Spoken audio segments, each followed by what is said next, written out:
प्रधानमंत्री नरेंद्र मोदी ने पश्चिम बंगाल के मालदा से हावड़ा गुवाहाटी के बीच चलने वाली देश की पहली वंदे भारत स्लीपर ट्रेन को हरी झंडी दिखाई।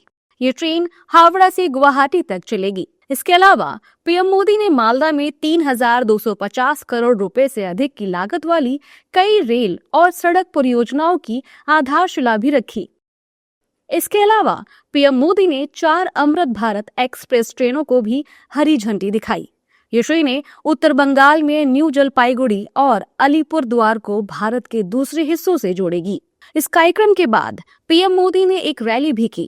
इस दौरान उन्होंने कहा कि भारत में वंदे भारत स्लीपर ट्रेनें लोगों के सफर को आरामदायक बनाएंगी। नई रेल सेवाएं पश्चिम बंगाल को मिली हैं। इन प्रोजेक्ट से यहां के लोगों के लिए यात्रा आसान होगी और व्यापार कारोबार भी आसान बनेगा। यहां जो ट्रेन मेंटेनेंस से जुड़ी नई सुविधाएं बनी हैं, इससे बंगाल के नौजवानों को नए अवसर मिलेंगे। साथियों, बंगाल की इस पावन भूमि से आज भारतीय रेल के आधुनिकीकरण की तरफ एक और बड़ा कदम उठाया गया है। आज से भारत में वंदे भारत स्लीपर ट्रेनों की शुरुआत हो रही है। ये नई वंदे भारत स्लीपर ट्रेन देशवासियों के लंबे सफर को और आरामदायक बनाएगी, शानदार बनाएगी, यादगार बनाएगी। इस दौरान पीएम मोदी ने ममता सरकार पर भी निशाना साधा। उन्होंने कहा कि देश का ये इकलौता राज्य है जहां आयुष्मान योजना लागू नहीं होने दी गई, क्योंकि टीएमसी वाले ऐसा नहीं चाहते। बंगाल देश का एकमात्र ऐसा राज्य है जहां 5 लाख रुपया वाली मुफ्त सारवार की योजना, आयुष्मान योजना लागू नहीं होने दी गई। बीते कुछ सालों में आयुष्मान योजना के तहत देश के करोड़ों गरीबों ने अपना मुफ्त इलाज कराया है, लेकिन टीएमसी वाले बंगाल में मेरे किसी भी भाई बहन को आयुष्मान योजना का लाभ नहीं लेने देते। पीएम मोदी ने कहा कि वो चाहते हैं कि बंगाल के लोगों को पक्का घर मिले, केंद्र सरकार की योजनाओं का लाभ जनता को मिले, लेकिन यहाँ की टीएमसी सरकार बहुत निर्दयी है। जनता को बाढ़ राहत का रुपया भी नहीं दिया, जबकि केंद्र सरकार ने बराबर रुपए दिए।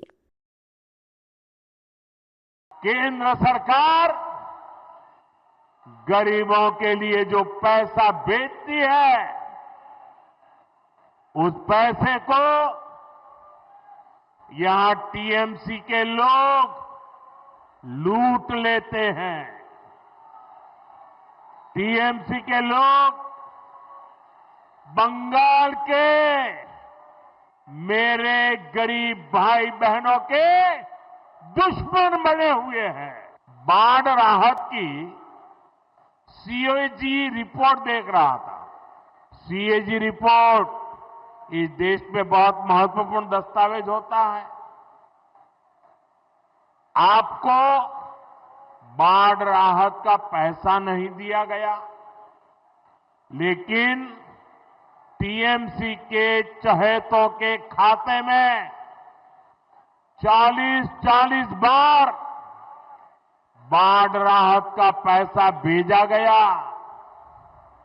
कितने ही ऐसे लोगों को लाखों रुपए बांट दिए गए जो इसके हकदार नहीं थे। यानी जिन पर संकट आया उनको कुछ नहीं मिला, और जो टीएमसी के समर्थक थे उन लोगों ने बाढ़ जैसे संकट में भी गरीब पीड़ितों का पैसा लूट लिया। पीएम मोदी ने कहा कि वो डंके की चोट पर कह रहे हैं कि बंगाल में बीजेपी की सरकार बनते ही टीएमसी के सारे काले कारनामे बंद किए जाएंगे। मैं आज मालदा की धरती से डंके की चोट पर कह रहा हूं, बंगाल में भाजपा की सरकार बनते ही टीएमसी के ऐसे सारे काले कारनामे बंद किए जाएंगे।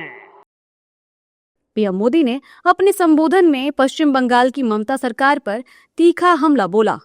उनके संबोधन से साफ है कि बीजेपी पश्चिम बंगाल में फुल एक्टिव मोड में आ गई है।